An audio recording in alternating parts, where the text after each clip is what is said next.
तर नामदेवाचे उदाहरण आपल्या समोर आहे.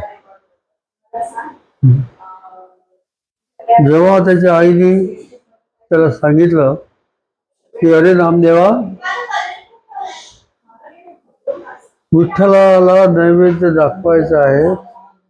आज तुझे बाबा घरी नाही, तू आज देवाचा नैवेद्य घेऊन जा म्हणून सर्व पदार्थ तयार करून दिले ताटात. आणि तो ताट घेऊन पांडुरंगाच्या मूर्तीसमोर आला आणि विनवणी करू लागला, पांडुरंगा, आज माझे बाबा नाहीत, हो,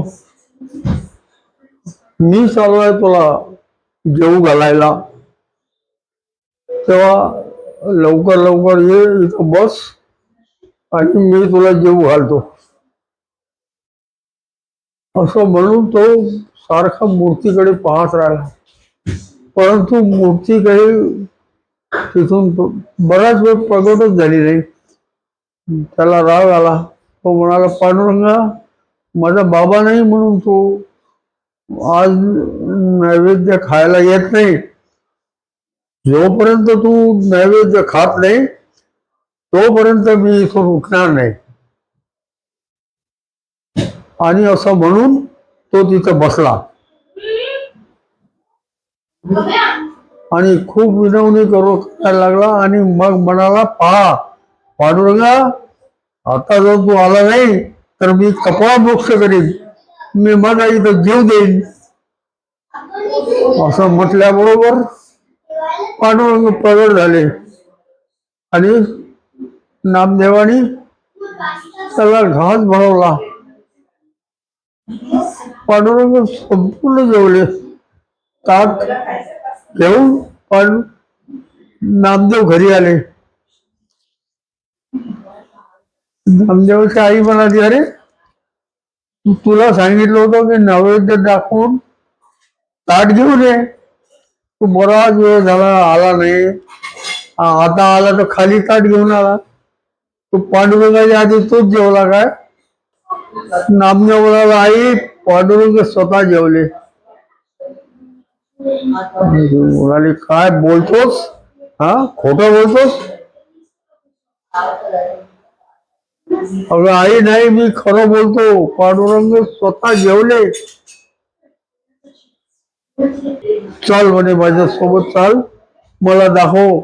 आणि खरंच पांडुरंग जेवले काय याचा प्रत्यय मला पाहिजे, हा, नाही तर मी तुला मारेन.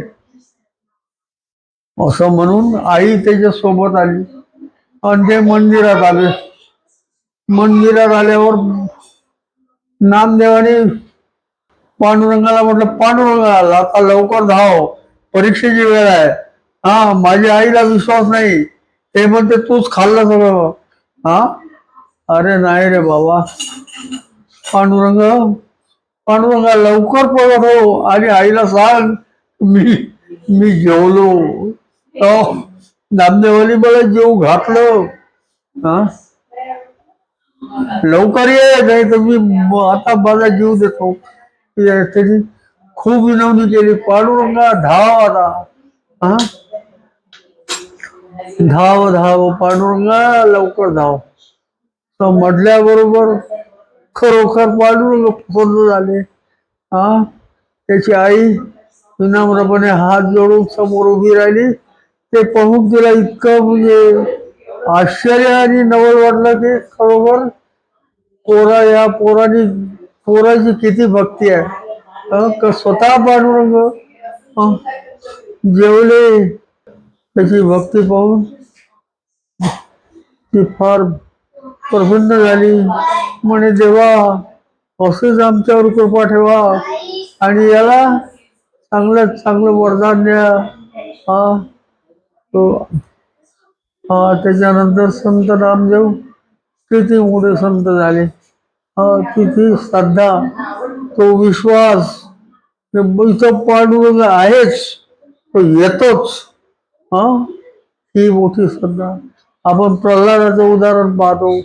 हा, पांडुरंग इथं म्हणे, प्रल्हाद म्हणाला, हा की आपल्या वडिलांना म्हणाला राजाला का पाडू या अं, इथं आहे, या लाकडामध्ये देखील आहे, हा असं म्हटल्याबरोबर राजाने ते लाथ मारली आणि नरसिंह भगवान प्रगट झाले. ही आहे श्रद्धा. श्रद्धेशिवाय देव नाही. श्रद्धा पाहिजे, विश्वास पाहिजे. देव आहेच. देव आपल्या भक्तासाठी धावून येतो, परंतु तेवढी श्रद्धा पाहिजे. हो, आपल्याजवळ श्रद्धाच नाही. आपण नुसतं तोंड पूजेपणा करतो. देवा अमक मला दे, मी तुला अमक देईन. हा ही श्रद्धा लोक. आता पहा, आपण पाहतो साईबाबाला, तुमच्या विठोबाला लोक किलोनी सोनं वाहतात. सोन्याचा मुकुट. अरे देवाला काही नको, ते सोन्याचा मुकुट नको.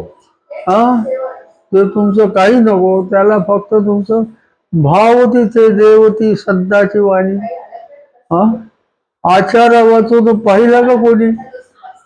तुकडोजी महाराज म्हणतात, हो भावतीचं देव ही संताची वाणी. आचारा वाचून पाहिला का कोणी? नाही पाहिला. आचार आचार विचार श्रद्धा मनन चिंतन हे सगळं जर असेल, तिथं देव आहेच. तो प्रगट होतोच. पण तो तितकी तपश्चर्या, तितकी साधना, त्या देवाविषयी तितकं प्रेम जर असेल तर तो निश्चितपणे तुम्हाला सर्व संकटातून मुक्त करतो. सर्व संतांचे उदाहरण आपल्या समोर आहे. संत जनाबाई, संत मुक्ताई, किती ज्ञानदेवानी किती किती हाल केले, किती हाल झाले त्यांचे.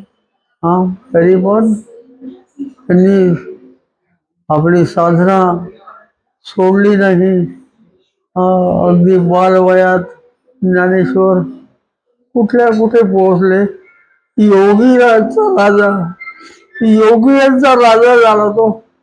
योगियांचा राजा. किती त्यांचं ज्ञान